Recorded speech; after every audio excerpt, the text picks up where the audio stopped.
Hello, ladies and gentlemen, and welcome to the latest episode of the Adopt 365 podcast.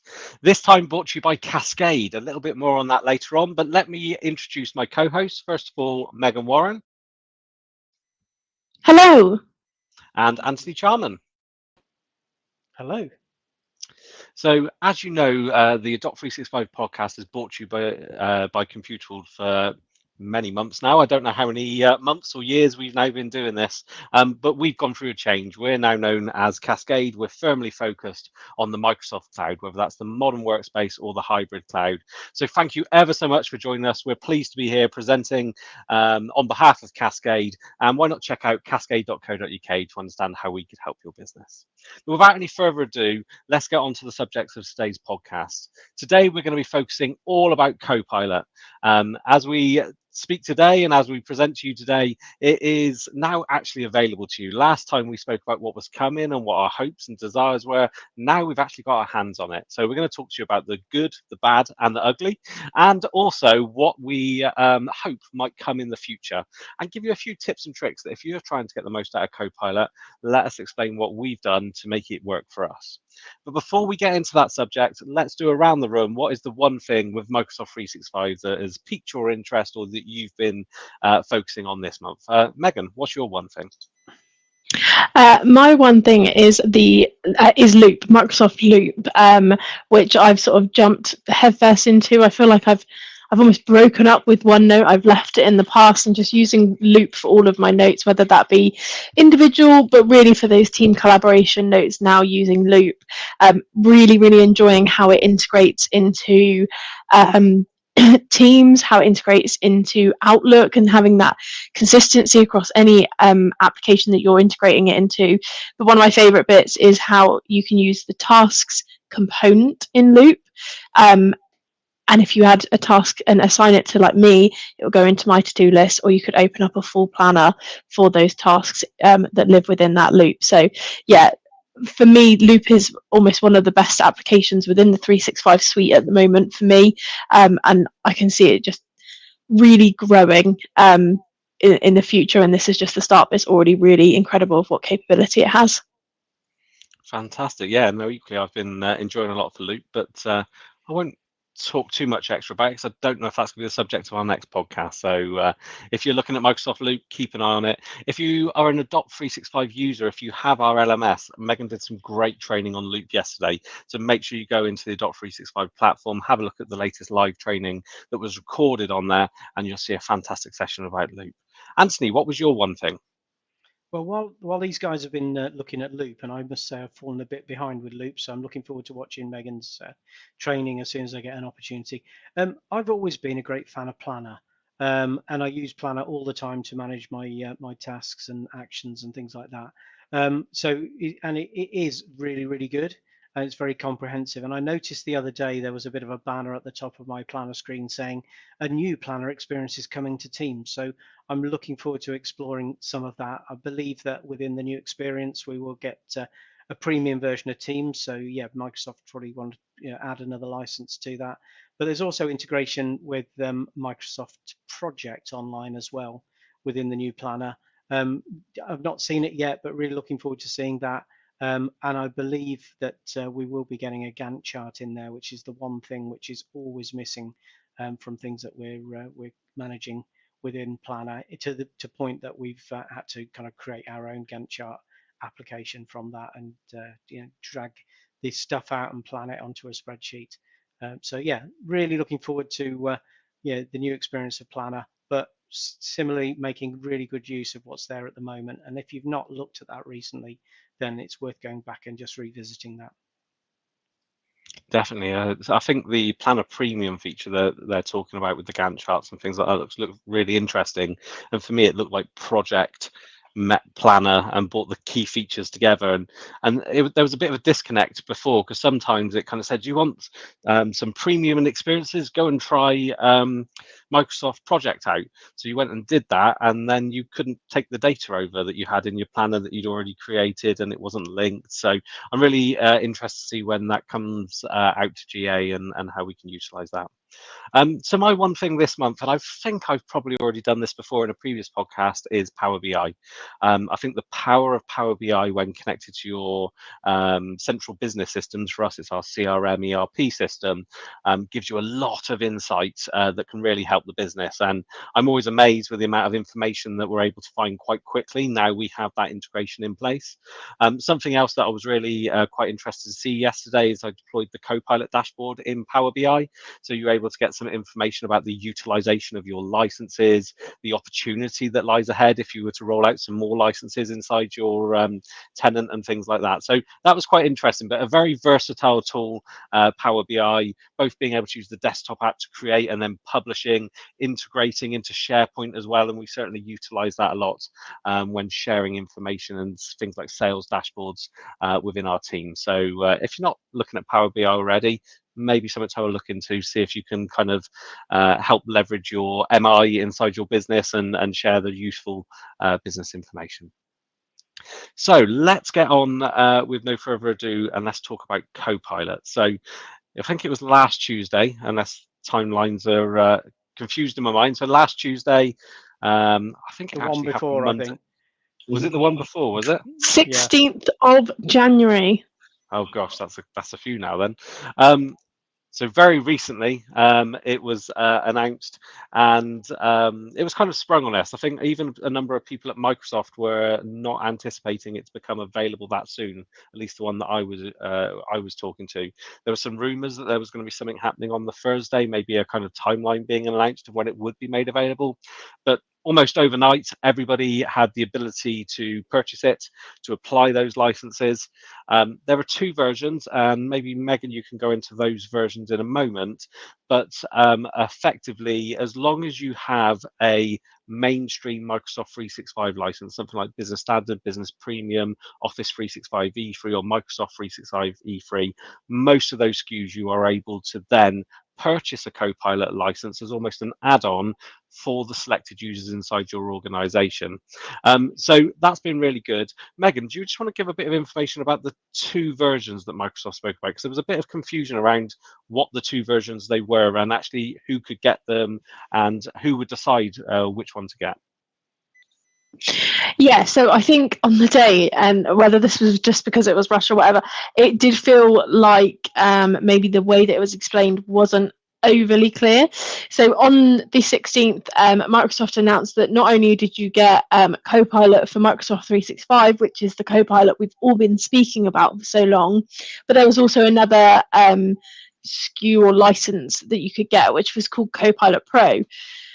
Now, oddly, Copilot Pro, whilst the name makes it sound like you're going to get more because it's the Pro version than Copilot for Microsoft 365, it doesn't give you as many features. It gives you Copilot for things like Word, Excel, and PowerPoint, and I believe Outlook as well, but you don't get it integrated into Teams or the wider Microsoft 365 applications.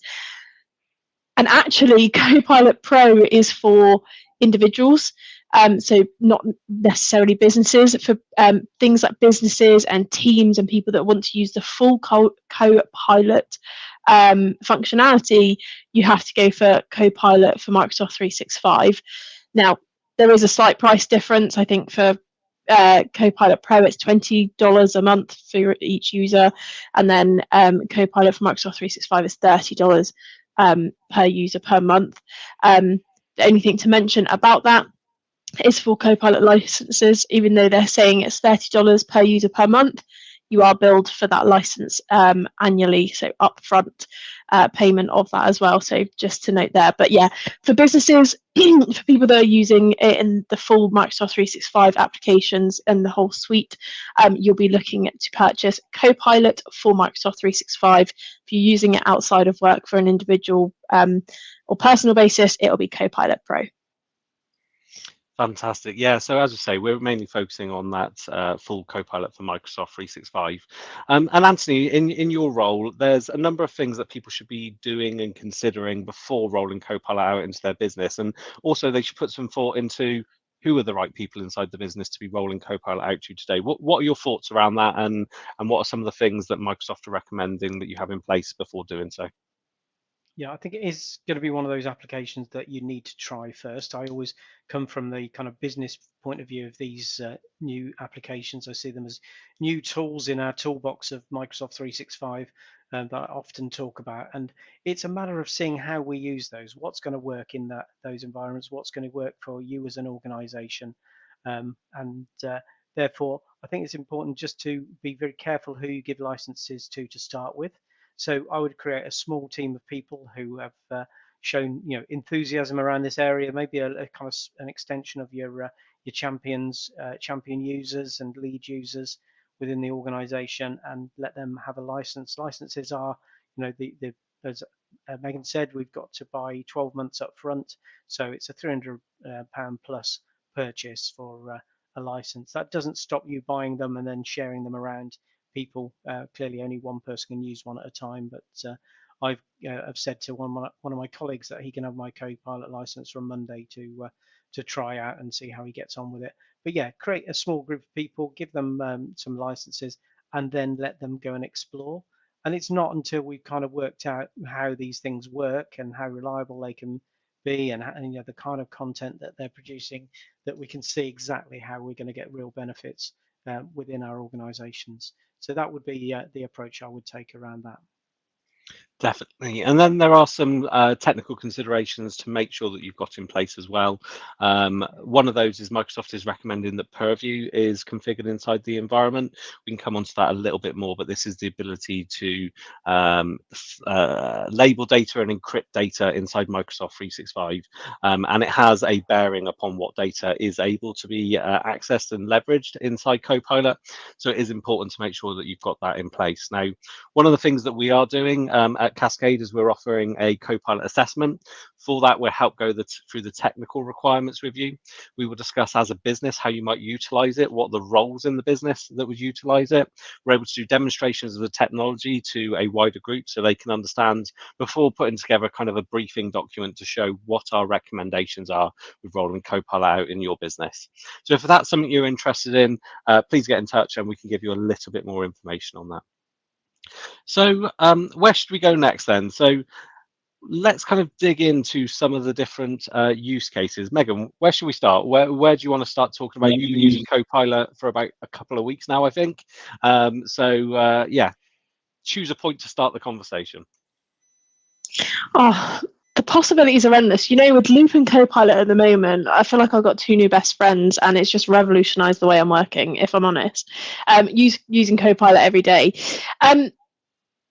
So I think we do need to speak about getting your organisation ready. I don't think it's something you can jump straight into. I don't think it's something.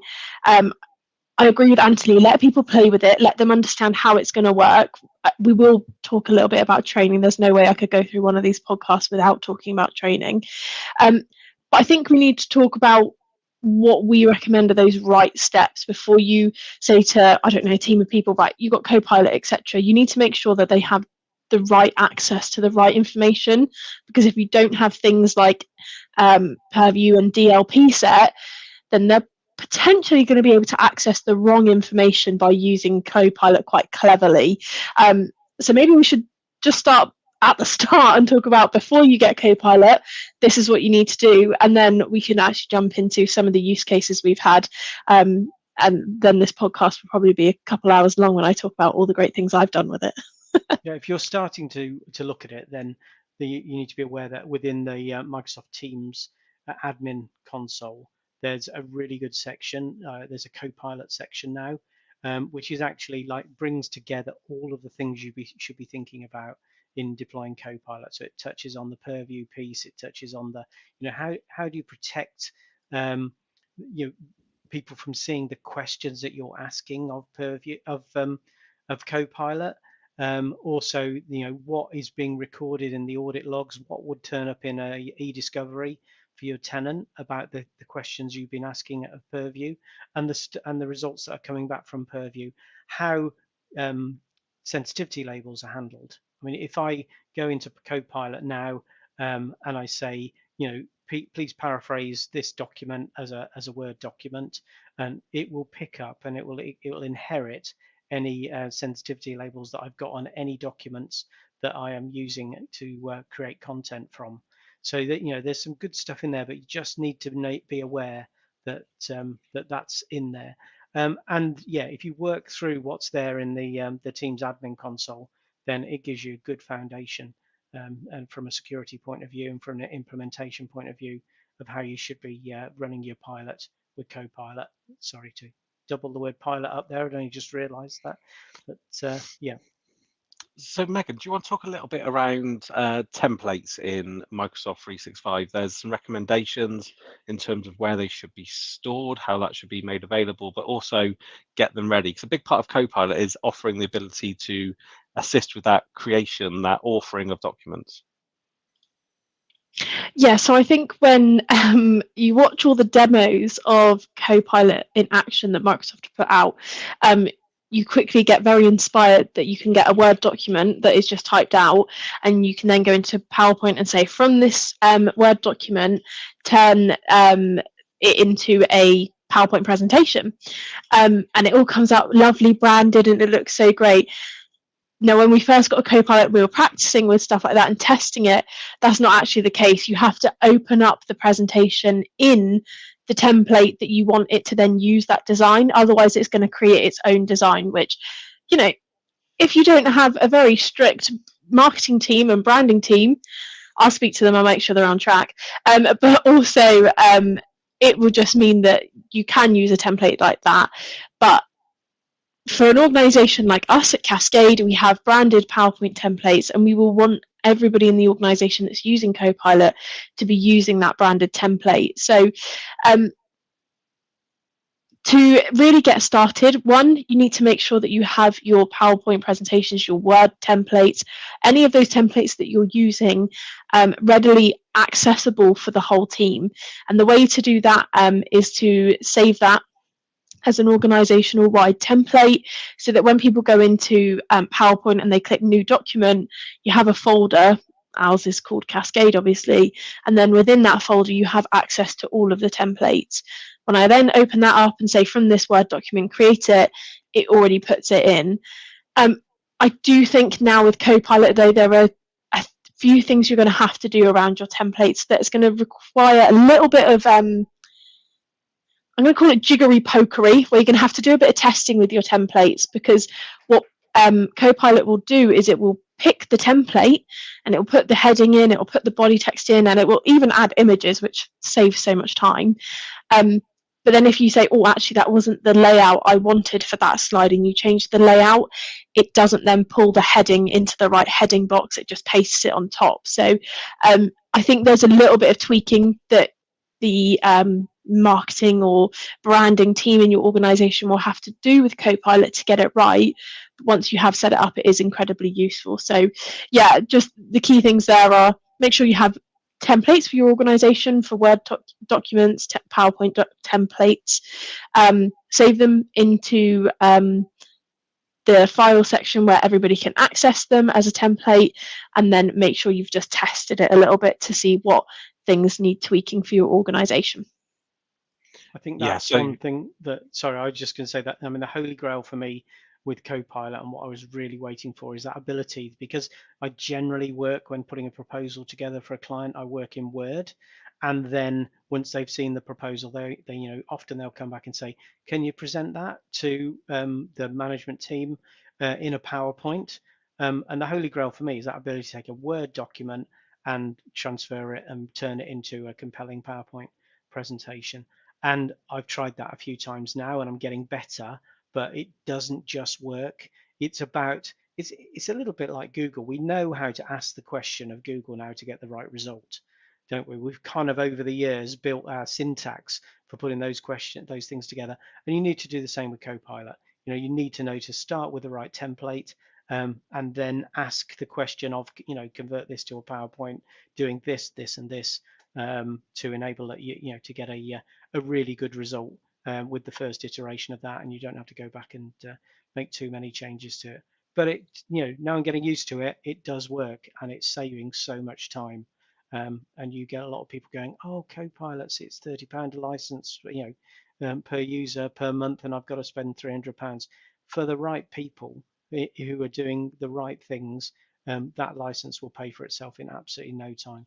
So Yeah, and I think the thing to understand is Copilot isn't trying to replace all of your work. It's not going to do it all for you. But realistically, so for example, I was creating the content for the Loop training I did yesterday, and to do that, I had my notes of what I was going to cover, and then I went into PowerPoint and said, create me a PowerPoint presentation of what I'm going to cover. It put in the title slide, it put in an agenda, it then spoke about what Loop is and the components of it. So it really took my notes there, but I was smart about it, and I think that is the key thing. You can't just go, create me a PowerPoint presentation from this Word document. Right, I'm presenting that in 2 minutes. I'm going to do that, because you have got to check it. You've got to check the information's right. You've got to make sure that the layout and everything is right.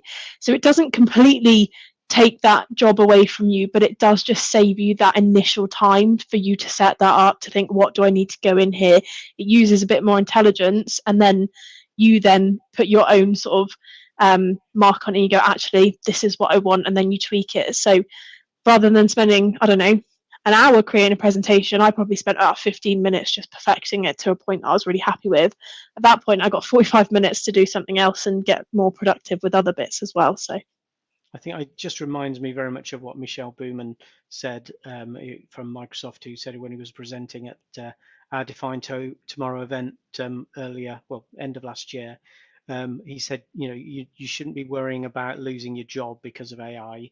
The only potential is that you lose your job to people who are using it better than you. And it is that now. We're on this kind of maturity trip with using AI. A lot of people started with ChatGPT and got their head around it there.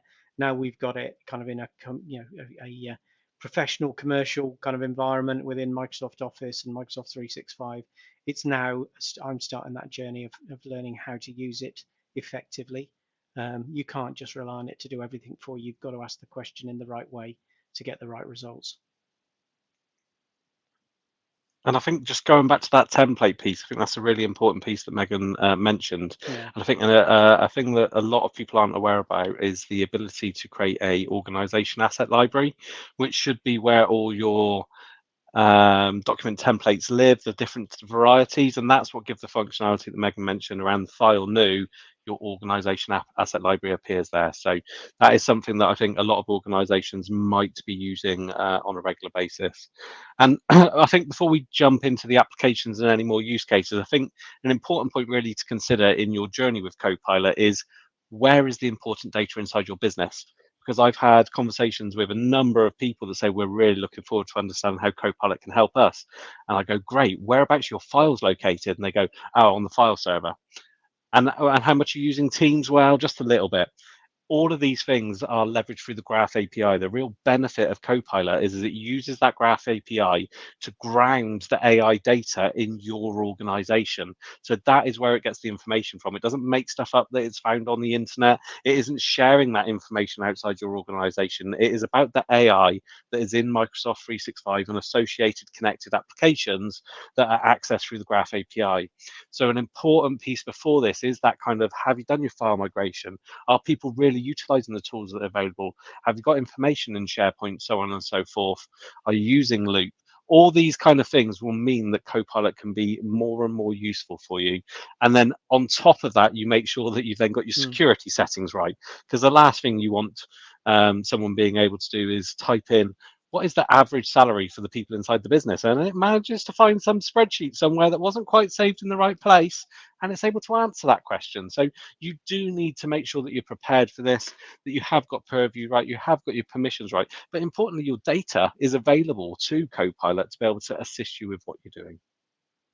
So let's go into kind of some use cases. Megan, pick an application that maybe you've been utilizing Copilot in. Let's pick one at a time kind of thing, and we'll talk about some of those use cases and what we found maybe. I mean, one of the things that I found it really useful for is meetings. When you're in a Teams meeting, that's how I've been using it. And there's a number of different ways that I've used it so far. So there's been use cases where I've been in the meeting. meetings move very fast. Just to mention, you have got to have a transcript running in that meeting for Copilot to be able to be used during that. But what's great is during that meeting is I can be more engaged in the meeting and focus in the meeting a lot more because I know Copilot's running with the transcript. Because at that point, either during the meeting or after the meeting, whenever I want to do that, I can then just go to Copilot and say, summarize the key points from this meeting for me. And it will then just bullet point them. And what I really like about it is when it bullet points something, I might think, well, when did we speak about that? Clearly, I wasn't focused. But I might think, when did we speak about that? And it's got a little reference number. So it'll say, I don't know, 1, 2, 3, 4, 5. And if you highlight that reference number, it will show you that bit of the transcript where that action or that area of the meeting was discussed. So at that point, if you didn't remember it or you weren't there, you can go back to that point in the meeting and listen to that full bit of conversation to fully understand why that's an action. So really like it for summarizing meetings. The best bit is no one's got to take actions. You can then just go to Copilot and say, what are the actions for that meeting? And again, it's got that reference point. So if I wasn't actually in the meeting, maybe I missed it and the other people ran the transcript afterwards, I can go and say, what were the actions from this meeting? I can go and see the actions that were assigned to me. And then I can just quickly click on the reference, check out that part of the meeting to see what was given to me, when, who said it, etc. So yeah, Copilot in Teams meetings, very, very useful. And recently we've given a Copilot license to our CRO, and he kind of says himself that the thing that he is worst at is following up from those meetings, finding the action, sending the minutes to someone else on what was agreed. And we gave him a license a few days ago. Megan's done some training with him, and in his words, it's kind of revolutionized the way that he works. He's so organized. He goes through a meeting now. He asks Copilot, can you summarize the meeting? Can you summarize the actions? He spends 2 or 3 minutes just tweaking it, correcting any slight things that need to be corrected in it, adding any other bits, and is able to send that out straight away. The bit from his perspective, and when I've been talking with him, he just wishes he could get Copilot to send it as well, because while he's there doing it, it'd be so much easier going, great, this is done, now could you send this to these people, or could you open Outlook and get the email ready for me to send, kind of thing. At the moment, it's a copy and paste, and I think that's the thing that I think even when you're doing, could you add this to tasks or to do, some of the time, sometimes it said, sure, no problem. I think that's when I've used Microsoft 365 chat. Other times when trying to use Copilot inside a Teams meeting, it says, sorry, I can't do that. You can copy and paste it. So it depends where you're accessing Copilot into. Sometimes there's different functionalities. And to me, it doesn't always seem clear which functionality I can do where. I don't know if anyone else has seen similar things like that. Yeah, it does seem to be a little, it's not that it's inconsistent, it's just that you need to know where you are and know what functionality works there. One of the amusing things we did earlier, two or three of us were just trying out some of the summary stuff and putting a mock meeting together, and I just said summarize the meeting in the style of a poem, and it did a very good job of summarizing our meeting and putting it into a nice little poem for us. But maybe not for business use, but for amusing to see the kind of functionality and the capabilities of it there. So one of the things I want to talk about is that Microsoft 365 chat. So this is the ability to have Copilot available to you. You can use it inside Microsoft Teams. So I've actually found that it's really easy to utilize on a mobile phone. And I've used that for a number of different things. You can get it to summarize certain areas of meetings. I've asked it, have I missed any important emails today? And it went out via the organizational information. It looked to see if there was any emails from my manager or from my peers. I asked it yesterday as I was logging off. I kind of went, have I missed any important emails?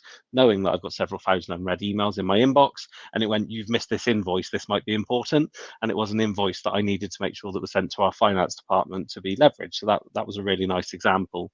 But you can also ask what meetings have I got today? And it will give you a summary of your meetings.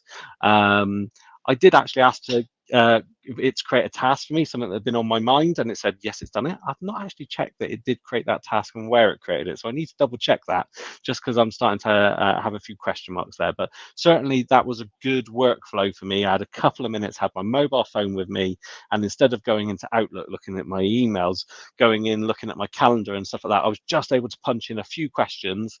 I also missed, going back to the meetings, I missed a meeting earlier on today, so I went into Copilot in the meeting and I said, recap this meeting, give me a list of the actions. And I was able to catch up on that meeting really quickly, which was really good because there was no notes in the meeting. The transcription was there, but I'm not going to sit and read a 30-minute transcription to see what happened. But the summary and the actions were enough for me to go, right, that's what I missed, and was able to catch up on that. I don't know if either of you have used the Microsoft 365 chat functionality at all, though. Certainly use the email, a summary of emails and things like that, especially when you've got a long email chain. It's very good at just picking out the key points in there, especially if it's the first time you've been forwarded into that, kind of looped into that email. It just stops you having to go and work through, the email from the bottom upwards to get the full context of it. So that's very useful.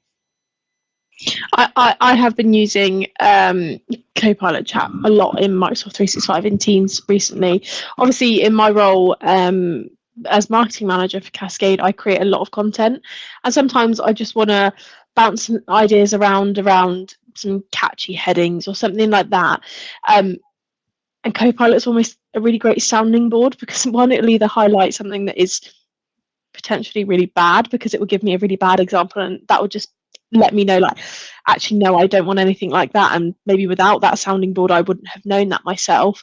But it's also useful because it will come up with a few bits where I look and I think, actually that's a really nice way of wording it, and I may not have thought of that myself. So I have used it in that use case where I'm actually creating some content rather than just like summarizing meetings.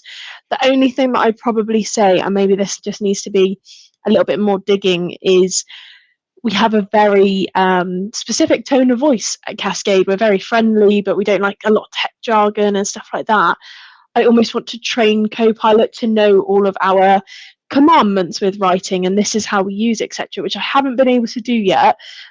So there are a couple bits that, if I'm honest, I go back to it and I say, oh, make that bit a little bit less cringy, or that bit's really serious. Can you lighten that up a bit for me? So I need to have a little bit more of a sort of look into that, if you can train Copilot around sort of tone of voice, etc.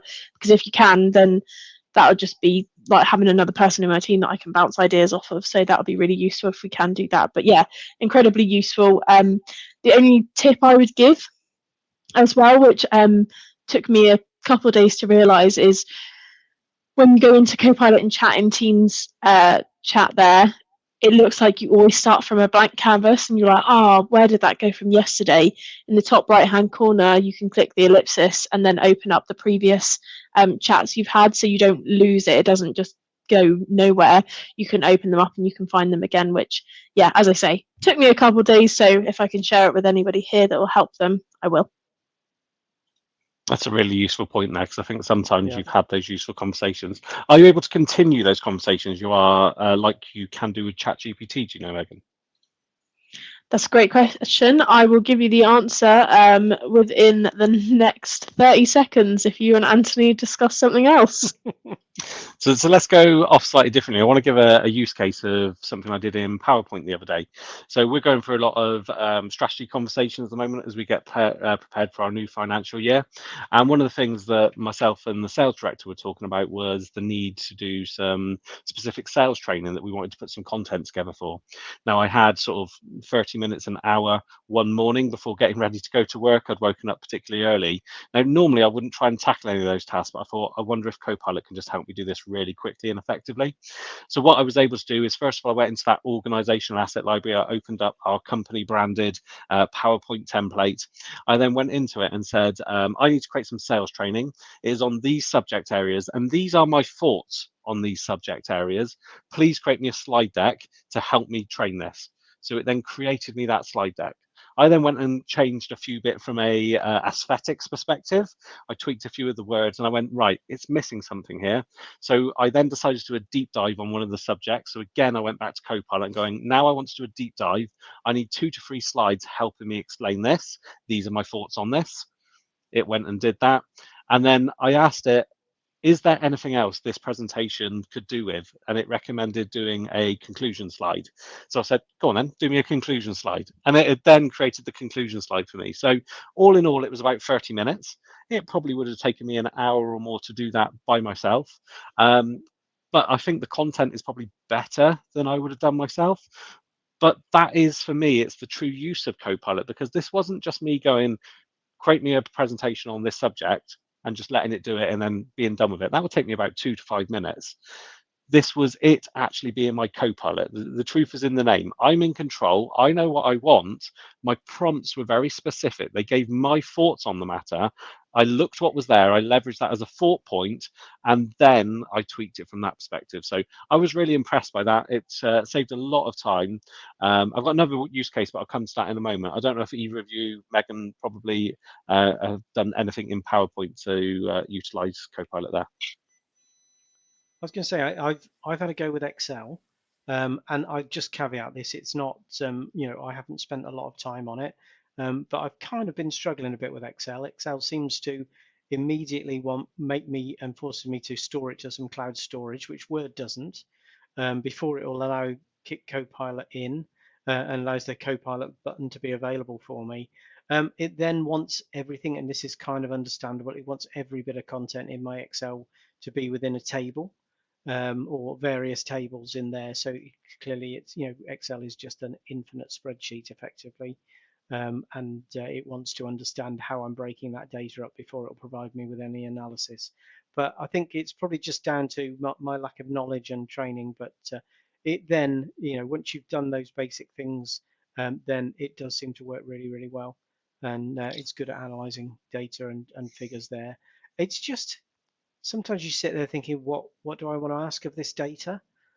Sometimes the clever bit is coming up with the questions rather than actually, analyzing the results. But Barry, you were talking about analyzing phone numbers earlier. What's the most common phone number on this spreadsheet, etc. That kind of thing. It seems to work quite well. Yeah, well, I actually had a challenge with it as well in Excel, and it's either the most complex and I just haven't got it right yet, or it maybe is the least immature out of the ones that I've tried Copilot in. So I was looking at a set of data and I wanted to know some trends inside it, some information in it. So first of all, I said, let me know the trends in this data, and it came back with something that was a little bit like, yeah, that's not what I want to know. So I then asked it a specific question. It was a set of data and I wanted to know, on average, how many times was the data repeated inside of there. So it's quite a simple question. Give me 5 minutes, I can figure out what the formula is to go and do that probably, but I'm not an Excel whiz. I'm certainly not a maths whiz. So I thought I'd just ask Copilot to do it for me. It didn't know what I was saying. It couldn't give me the answer, and I couldn't figure out what the prompt was. So I think it could be hugely, hugely valuable with Excel data, and also Power BI and things like that. So I really want to spend some more time with that, and I'm not sure if it's my immaturity in utilizing it or the immaturity of Copilot in Excel at the moment. It didn't seem fully fledged. I think it is the latter, because what I noticed is when you pull Copilot up in Excel, it says Copilot and then preview in brackets after it, whereas it doesn't say that in any of the other iterations of Copilot I've seen. So it might be that it's not as mature as the other functionality across the Microsoft 365 suite. So, Megs, did you find the answer? I did, yes. If you open up one of your Copilot chats in Teams from the past, you can continue working on it. You can continue asking it questions and prompting it. So yeah, there's your answer for all of you eagerly waiting. Yes, you can continue it just like you could with ChatGPT. Just going back to your question, Barry, around PowerPoint. Yeah, I've used Copilot a lot in PowerPoint. As I said, I used it to create my loop presentation for the start of my actual training the other day. And then I've also used it in Word, and there's a couple of different ways I've used it in Word as well. I've used it in Word to actually help me start creating the content. So actually it comes up saying draft with Copilot, so you put in what you want to write, you give it as much detail as you can. Obviously the more detail you give it, the less it's going to have to assume and create. So give it as much detail as possible so you can actually draft it with Copilot. Again, and I think this is one of the things I need to stress with Copilot all the time, is you have to read that content. You can't just go, this is what I want to do. I want you to write me a proposal for this customer about Microsoft 365 training. Go. And then it just writes and you go, great, going to send that to my customer, because it has to have a bit of intelligence from you in it to make sure it's the right content. Make sure it's worded correctly as well. If people know it's written by AI, which isn't always easy to spot, but sometimes it is, then it doesn't feel that authentic. So yeah, drafting with Copilot in Word is really useful. And then the other thing is, when you open up Copilot on like the right hand side of your Word document, you can then use Copilot to do things like summarizing the Word document. So if you have a full proposal, you could almost get it to like do an executive summary for you by saying, what's the summary of this document, etc. So yeah, a couple of different ways I've used it in Word alongside PowerPoint as well. So yeah, really, really useful. And I think that's one of the things. So I needed to do a second task in the same morning. So I'd created my training presentation. I then wanted to just document some strategic stuff that we were doing. I thought I'm just going to put it in. I'm going to create a presentation, and I started to think, how do I tell Copilot what is in the presentation I need? So I started writing a prompt, and I kind of thought, no, this information needs to be documented in a Word document first, where there's more information in it.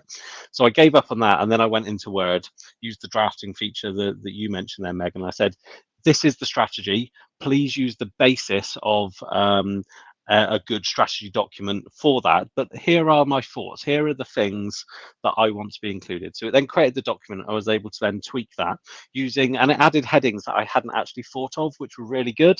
But then as I was reading it, as it was coming together, I thought, actually, I'm going to add a few more into there as well. One thing I think to get used to, I think, is the difference between drafting in the body, like you were mentioning, Megan, and then the bit to the right. I kind of thought they were one in the same, but in different places. So I went to the one in the right and went, please add me a paragraph on da da da da. And it was like, sorry, I can't do that, but here's how to do it. But actually, when you do it in the drafting, you can go and do that and it works fine. So there was a bit of a different experience there. The other thing that I've been utilizing more in conjunction with this is Designer. And I think this integration has been available for a while. But if you need an image, I was going, so it put an image in my Word document, because I think I'd asked it to. And I said, could you replace it with someone that is smiling, talking to someone else with a laptop? And I think Designer went off and found that or something like that. So that was also quite useful. The long story short with that was I then ended up going to PowerPoint, going, based on this Word document, now create me this presentation. And it was able to really summarize that really easily. So I had not only a Word document, but a Word document to ground the information and a PowerPoint document from that basis. So that was really useful. Let's talk about Loop. I think is that the only one we've got left to talk about? Now there might be a few more. Certainly, I think that's the last one for me. So I'm using Loop more regularly. Not going to talk too much about that because I think we'll probably make it the subject of a future podcast. But I was in a meeting the other day and I've been using Loop to take my meeting notes recently. I've never really warmed to OneNote. Loop seems to be working well for me at the moment for a number of reasons. We got to a bit of the meeting where we were talking about some conversion rates and stuff like that. So it was okay, so if we say that is a 5 into a 3 into a 1, and how many of these are we going to need? And with that, and I've got to be honest, I don't do mental arithmetic. That's not something I can do. Give me an Excel spreadsheet, let me write down the numbers, consider it, and plug it into it. That's fine. But whilst the meeting was going, I was able to go, right, if we need 300 of these things out of it, and it's a 5-3-1 conversion ratio, how many of the 5s do I need to get to 300 of the 1s? And it just did it for me. I went, Copilot, sort this out for me, and it sorted it out for me. We were then talking about something around a specific subject, and I kind of went, Copilot, what is the definition of this thing? And it put that into my notes. And in the meeting, I went, I just want to be clear. So we've said a 5-3-1 conversion ratio. That is these many's of 5-3-1 about what we're saying. And we've said this definition of this thing, this acronym, Are we all in agreement that this is our standard for what this means? So it was really quite interesting to be able to do that in the body of my notes, whilst I was taking them, adding further context to make sure that that was really useful. I don't know if anyone else has used Copilot in Loop. I can see some of us are using it now in the Loop that we're planning in the podcast. Yeah, so I've used it again to draft some content. But what I really like about when you add Copilot to Loop is it then comes up, and I've just got it in front of me. It comes up saying create, so that's how you can draft some content. It comes up with brainstorm, and when you click that button, the default sort of prompt is brainstorm strategies to attract new customers using social media. But you could obviously change that to say brainstorm strategies for XYZ, whatever you do there. It creates blueprints for you, so maybe steps for things like a product launch or a rebrand, for example. Or it says describe, so it's got here describe the importance of two-factor authentication to a child. So it isn't just about you coming up and saying, right, I'm going to draft XYZ. It will actually give you a little bit of inspiration there as to other things you can do within Loop. So I do find that really useful. The only thing, and we'll come on to that again a lot more detail, is once you've created it with a loop, when you create a loop component in with Copilot, you have got to then almost turn it into a component if you want to share that one individually. But yeah, we'll come on to that in a lot more detail. But yeah, incredibly useful in Loop to do that. And of course, you can then summarize the page using Copilot in Loop as well. Fantastic. So we've covered a lot of use cases there of Copilot in applications. Is there any use cases inside applications that people have utilized so far that you want to talk about? I think we've covered a lot. We've not covered kind of Copilot in Bing, but I think a lot of that's been around for quite a while, and that's quite a useful kind of way to start accessing it. But no, I think it is one of those you just need to try it. You'll get used to the little caveat, and this goes back to a little bit of what Megan said earlier, that you'll see a little caveat all the way through Copilot saying AI generated content may be incorrect. You know, you can't get lazy with this. As Megan said, you can't risk getting it to create a paragraph and not having read it before you send it to a client, because it can sometimes say the most random things and really miss the point. But it's usually because you haven't asked it the right question. So Megan, is there any thoughts that you've got around sort of prompt engineering other than what we've said? So your kind of tips on getting the most out of it? Yeah, so I think prompting is a really important step of this. I think you have to know what you want to get out of it to get the right thing out of it. And that sounds so stupid, but a lot of people think, well, I know what I mean, so I assume Copilot's going to know what I mean and it'll just create the right thing. So Microsoft is saying that there's like 4 key elements to your prompt that you need to include when you are prompting Copilot to do something. So the first thing you need is a goal. So what do you actually want from Copilot? Is it you want it to draft you a paragraph? Is it that you want bullet points for something? Is it that you want it to rewrite something for you? What is that goal you're trying to get out of it? You then need the context. So why do you need it? Who needs to be involved, for example? And really give it that extra bit of information. We then got the source. So what information could Copilot use? So this is when we're talking about if you've already got a file that sort of talks about it, you can add that file in, or maybe you're doing it in Copilot chat and you say use Teams messages since June for this, or something along those lines. And then the last bit is expectations. So that's a little bit around the language. So please use simple language, or please don't make it too wordy, keep it short for me.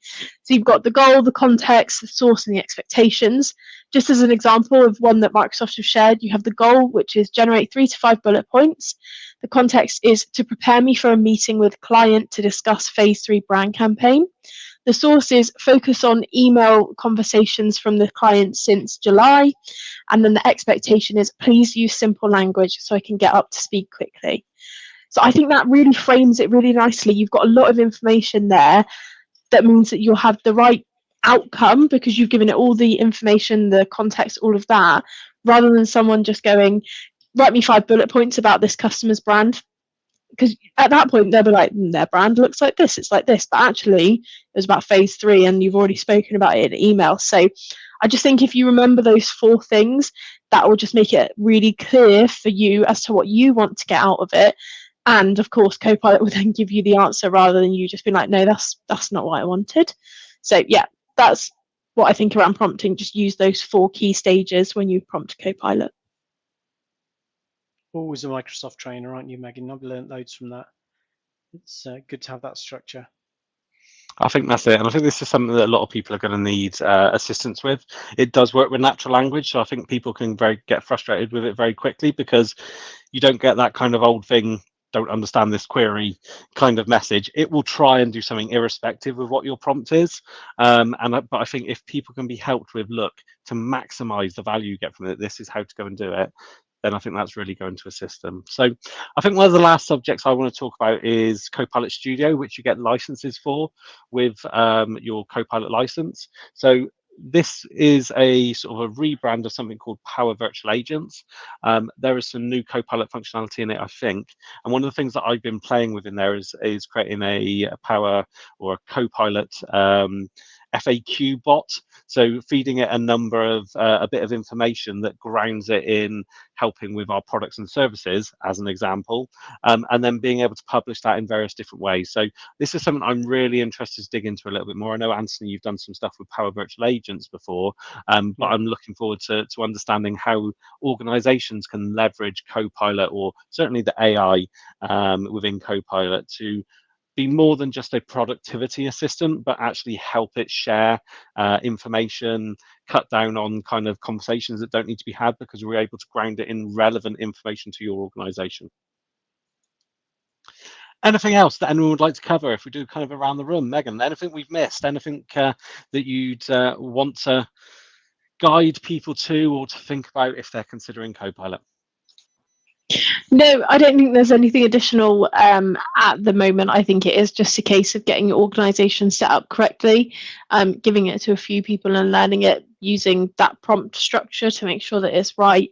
And the one key thing I would say is just read it.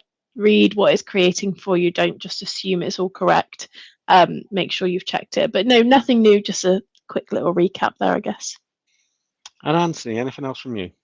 I don't think so. I really haven't spent enough time with it, but I'm now enthused again to get down and look at that in some more detail. And I know we've got a Copilot user group coming up soon. I don't know if you guys want to give the details on that, but yeah.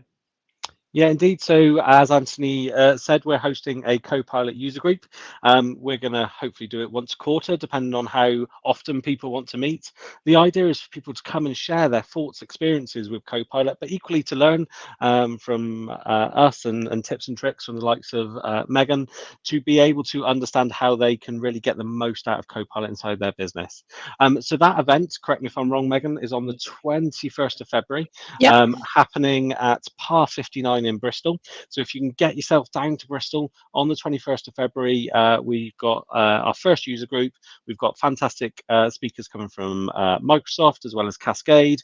Also going to try and get some of our customers to share their thoughts and experiences, even if maybe they're not considering or haven't yet taken the plunge to buy their licenses. Maybe they're thinking, could I use it like this? These are the use cases I'm thinking about. So let's hope we can see a lot of you there. I think we've already got quite a few registrations for that, but I think there are the last few tickets now available if you'd like to come along to that. But thank you ever so much for listening to today's Adopt 365 podcast. We've covered a lot about Copilot, and I'm sure this isn't going to be our last podcast on this subject. I think there's a lot to learn. I think there's a lot of use cases to discuss. So make sure you check back for more content on Copilot. But thank you for joining us. If you need any assistance with anything in the Microsoft Cloud, whether that be the modern workspace or hybrid cloud technologies from Azure, please get in touch with us at cascade.co.uk, and we hope to see you at our user group. Thank you for listening. Thank you.